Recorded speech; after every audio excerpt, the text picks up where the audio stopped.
जय श्री कृष्णा मित्रों आज जो मैं बताने जा रहा हूँ वह है जन्म कुंडली में सामान्य चर्चा। वैसे ये आपके लिए सामान्य नहीं होगी, लेकिन हाँ, ये जो मैं बताने जा रहा हूँ ये कुछ बेसिक बातें हैं जन्म कुंडली की, कुछ ऐसी मूलभूत बातें हैं जिन्हें आपको, चाहे आप अपनी जन्म कुंडली खोल के देखिए, चाहे आप किसी और की जन्म कुंडली देख रहे हैं, तो आपको ये प्रारंभिक अवस्था की बातें, आपको जन्म कुंडली अगर आप सीखना चाहते हैं तो आपको जाननी अति आवश्यक है, चाहे आप अपनी जन्म कुंडली स्वयं की देखें।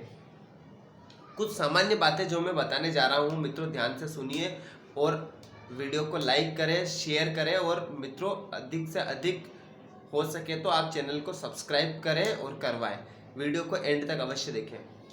देखो, सामान्य बात बताने से पहले मैं बता दूं कि मैं आने वाले समय में अति शीघ्र मैं एक सीरीज स्टार्ट करने वाला हूं कि प्रत्येक लग्न में, मेष लग्न से प्रारंभ करूंगा और नवग्रहों के प्रत्येक लग्न में क्या प्रभाव देखने को मिलते हैं 12 ही भाव में विस्तार से बनाऊंगा। बिल्कुल एकदम छोटा वीडियो बनाऊंगा, विस्तार से बनाऊंगा, आराम से बनाऊंगा। आप अवश्य देखिए और आपको बहुत 100% कह सकता हूं कि आपको बहुत लाभ मिलेगा। आप अपनी स्वयं की जन्म कुंडली खोल के उससे मिला के देख लें। आज जो मैं बताने जा रहा हूं मित्रों, इसमें मैं आपको सबसे पहले ये बता दूं कि ये जो त्रिकोण के जो भाव है, ये और ये त्रिकोण और त्रिकोण, पंचमेश और नवमेश, ठीक है, दोनों त्रिकोण होते हैं। क्यों? क्योंकि ये एक दूसरे से पंचम में होते हैं, ठीक है, 1 2 3 4 5। अब लग्न जो है, लग्न को भी त्रिकोण ही कहा जाता है, लग्न को भी त्रिकोण ही कहा गया है। पहले आप मेरी बात ध्यान से सुनिए, क्योंकि यहाँ से भी ये पंचम है, 1 2 3 4 5, ठीक है मित्रों। अब पुनः यहाँ से आप देखेंगे तो 1 2 3 4 5, इन तीनों को त्रिकोण कहा गया है। किंतु लग्न जो है वह केंद्र के भीतर भी आता है, केंद्र के अंतर्गत भी लग्न आता है, ठीक है मित्रों। उसमें किस प्रकार है?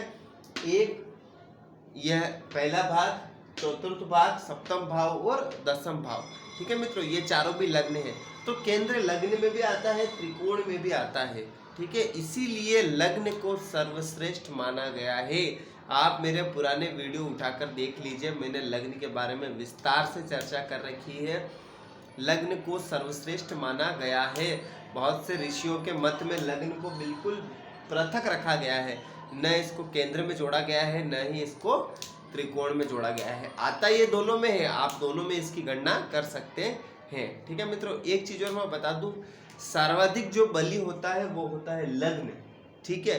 किंतु लग्न से भी जो बलि होता है वो होता है चतुर्थ भाव, चतुर्थ से भी जो बलि होता है वो होता है सप्तम, और सप्तम से भी जो बलि होता है वो होता है दसम। अर्थात सर्वाधिक जो बलि होता है वो होता है दसम भाव। दसम भाव से कार्य क्षेत्र के बारे में हम चर्चा करते हैं, मैं आपको बताऊंगा आने वाले समय में, ठीक है मित्रों। अब आप देखिए त्रिकोण और त्रिकोण, ठीक है मित्रों। त्रिकोण और त्रिकोण में कोई सा भी ग्रह आके बैठ जाए, कोई सा भी ग्रह आके बैठ जाए, वह शुभ फल देगा ही देगा। इनमें भी कुछ पृथकता है, मैं बताता हूँ। विशेष तौर से भाग्य भाव के बारे में कहा गया है कि भाग्य भाव में कोई भी ग्रह आके बैठ जाए वह शुभ फल देगा ही देगा, भाग्य में वृद्धि करेगा ही करेगा। भाग्य भाव कभी भी सुप्त नहीं होना चाहिए। सुप्त से अर्थात सुप्त भाव किसे कहते हैं? ऐसा भाव जिस पर ना तो किसी ग्रह की दृष्टि पड़ रही हो, न वहाँ पर कोई ग्रह बैठा हो, उस भाव को सुप्त भाव कहते हैं, ठीक है मित्रों। अब मैं आपको बता दूं कि जो पंचम जो भाव है, पंचम भाव है, यहाँ पर देखो, पंचम भाव में अगर गुरु अकेले बैठ जाए तो भाव नाश कर देता है, ठीक है मित्रों। आपने मेरे पुराने वीडियो में ये सुना होगा, नहीं सुना होगा तो मैं आने वाले गुरु के बारे में एक विशेष वीडियो बना दूंगा, ठीक है मित्रों। अकेला बैठ जाए तो भाव नाश करता है, संतान से पृथक कर देता है और संतान से मतभेद कर देता है। हालांकि गुरु यहाँ पर बैठ जाए तो पंचपुत्र योग बनाते हैं, पुत्रों की संख्या बढ़ा देते हैं, लेकिन फिर भी कहीं ना कहीं ये भाव नाश अवश्य करता है, ठीक है मित्रों। अब यहाँ पर अगर कोई पापग्रह बैठ जाए, जैसे मंगल है, सूर्य है, शनि है, तो कहीं ना कहीं वो ये संतान भाव है, तो कहीं ना कहीं स्त्री हो तो उनके गर्भ में थोड़े से गर्भपात की स्थिति ये ला देता है, गर्भ को बनने नहीं देता है। ये भी एक थोड़ी समस्या देखी गई है स्त्रियों के अंदर, ठीक है, महिलाओं के अंदर। ठीक है। और यहाँ पे अगर शुभ ग्रह बैठा है तो अत्यंत श्रेष्ठ फल देगा, ये आप मान के चलिए, ठीक है। अब मैं बता दूं केंद्र जो है जन्म कुंडली का, जो केंद्र है, इस केंद्र के अंदर यदि शुभ ग्रह बैठा है तो आप मान के चलिए वह सम अवस्था का फल देगा। मैं ये नहीं कहूँगा कि अशुभ फल देगा, क्यों नहीं कहूँगा मैं बताता हूँ, ठीक है मित्रों। लेकिन आप ये मान के चलिए अगर केंद्र के चारों ग्रहों में पापा ग्रह बैठा है तो आप मान के चलिए वह सर्वाधिक शुभ फल देने के लिए बाध्य होगा।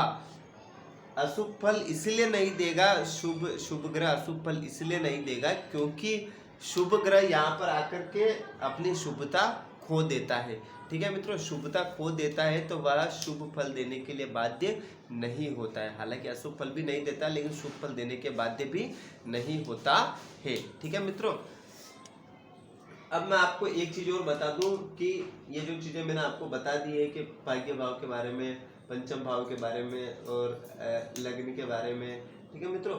एक चीज और मैं बता दूं कि भाग्य भाव, वैसे इस पर विस्तार से वीडियो बनाऊंगा लेकिन फिर मैं बता दूं, भाग्य भाव का स्वामी जन्म कुंडली के जिस भी भाव में जाके बैठ जाए व्यक्ति का भाग्य उससे संबंधित चीज से लागू होने लगता है, यानी बढ़ने लगता है। जैसे मान लीजिए कि भाग्य भाव का स्वामी व्यक्ति के दसम भाव में बैठ जाए तो व्यक्ति जितना अधिक कार्य क्षेत्र में कार्य करता रहेगा उसका भाग्य उसका साथ देता रहेगा। मान लीजिए ये भाग्य भाव का स्वामी यहाँ आके बैठ जाए तो ये किसका, रोग रिपु ऋण का, ठीक है। तो यहाँ पर वैसे तो उसका भाग्य उसको बहुत परेशान करेगा, कष्ट देगा, लेकिन फिर भी अगर वो रिस्क लेगा अपने जीवन में, ठीक है, अधिक से अधिक संघर्ष करेगा और रिस्क लेगा तो उसका भाग्य उसका क्षमा चाहता हूँ, भाग्य उसका साथ देने लग जाएगा, ठीक है मित्रों।